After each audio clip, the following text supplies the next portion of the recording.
Olá, boa noite. Boa noite.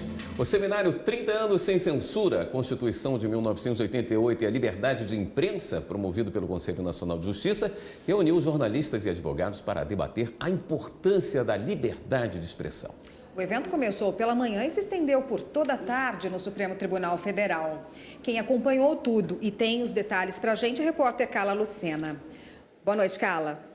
Olá, Érica. Boa noite para você, boa noite a todos. E olha só, durante todo o dia foram debatidos temas específicos, como por exemplo, os desafios para a liberdade de expressão e de imprensa, as novas e as velhas formas de censura e também o desafio de publicar informações com a chegada das novas mídias, entre elas as redes sociais. O seminário foi realizado aqui na sala de julgamentos da segunda turma e contou com a participação de cerca de 150 pessoas. Vamos acompanhar agora na reportagem como foi o debate na tarde de hoje.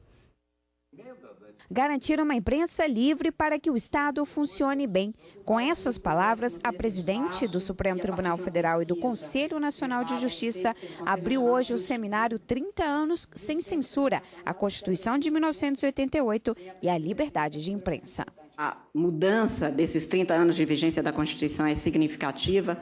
Talvez há 40 anos atrás fosse impossível se cogitar de um encontro como esse.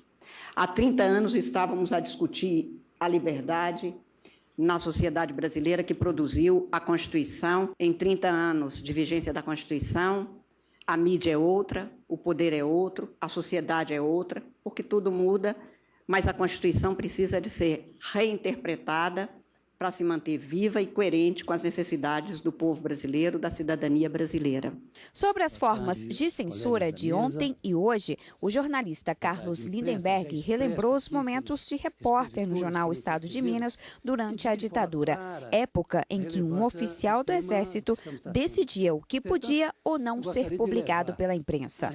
Mas ele criticou a falta de apuração por parte de muitos jornalistas dos tempos atuais. O que vemos hoje, e não é sempre, felizmente, é que o jornalismo perdeu, na minha avaliação, modesta avaliação, uma de suas qualidades essenciais, o sentido da apuração. Isto é, talvez pela escassez de tempo ou, quem sabe, pela comodidade. O jornalista, de um modo geral, e não são todos, evidentemente, deixou de apurar o que lhe chega facilmente à mão. O que queiram dizer, por exemplo, dos dossiês. A jornalista Helena Chagas também falou sobre os anos sem democracia e do trabalho censurado do pai, o jornalista Carlos Chagas, que morreu no ano passado.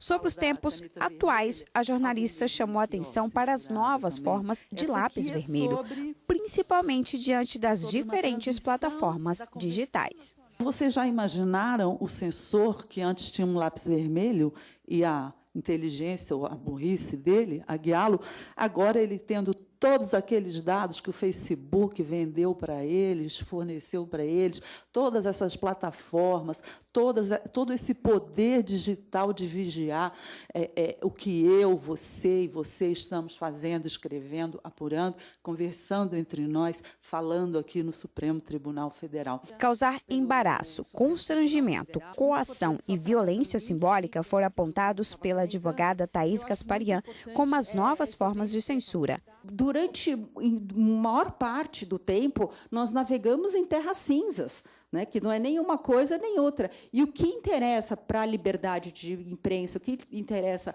para os cidadãos, é que possa haver essa pluralidade de dados, essa pluralidade de informações, para que todo mundo possa retirar daí a sua verdade. O combate a esses tipos de situações também foi apontado por Judite Brito. Segundo a especialista, o país tem dados alarmantes de ataques contra jornalistas. Apesar do número de agressões ter diminuído cerca de 50% entre 2015 e 2017, o Brasil ainda é o 8º no índice global de impunidade, segundo o Comitê de Proteção a Jornalistas. A gente destaca a relação que existe entre a diminuição de protestos populares e com os casos ali listados, né, de violência contra jornalistas, porque, geralmente, esses protestos vêm acompanhados pela violência policial e de manifestantes. O último painel abordou os desafios que surgem com as novas mídias. Destaque para a discussão das fake news, as notícias falsas.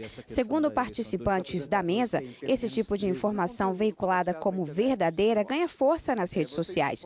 Os especialistas também afirmaram que a maneira de combater as fake news é com jornalismo de qualidade. Mais da metade do conteúdo compartilhado na internet são bots. Vocês podem pensar bots como uma figura semi-humana, com foto, perfil, que casa com alguém, mas, na verdade, bots são programas automatizados que tomam decisões. É preciso se discutir o acesso desses novos sites, que usam robôs e novas tecnologias para fazer um jornalismo de qualidade baseado em evidências, baseado em estatísticas. E ainda na edição de hoje do Jornal, eu volto com mais informações sobre o seminário 30 anos sem censura, a Constituição de 1988 e a liberdade de imprensa. Agora voltamos ao estúdio. Vamos voltar a falar do seminário 30 anos sem censura promovido pelo Conselho Nacional de Justiça, que reuniu jornalistas e advogados para debater a importância da liberdade de expressão no Supremo Tribunal Federal. Vamos acionar novamente a nossa repórter Carla Lucena, que acompanhou tudo. Carla, a ministra encerrou o evento? Isso mesmo, Érica. A ministra Carmen Lúcia, a presidente do Supremo, ela participou de todo o último painel do seminário e, em seguida, ela fez o encerramento do evento. Ela voltou a falar sobre a importância da liberdade de imprensa para o fortalecimento da democracia e concluiu dizendo que este tema deve sempre fazer parte dos debates de todos da sociedade brasileira. Vamos acompanhar a ministra.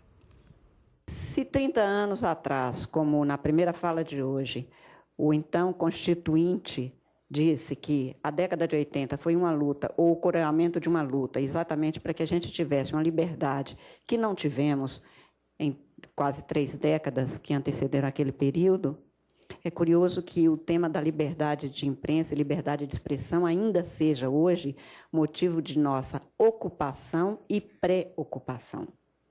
Deveria ter sido um assunto superado. Nós que somos um Brasil, ou vários Brasis, com problemas tão graves, com pessoas sofrendo porque não têm um mínimo na saúde, na educação, que pelo menos a liberdade que nós conquistamos e conseguimos construir já tivesse suplantado nisso, que é uma conquista mínima, como dizia hoje no início da manhã.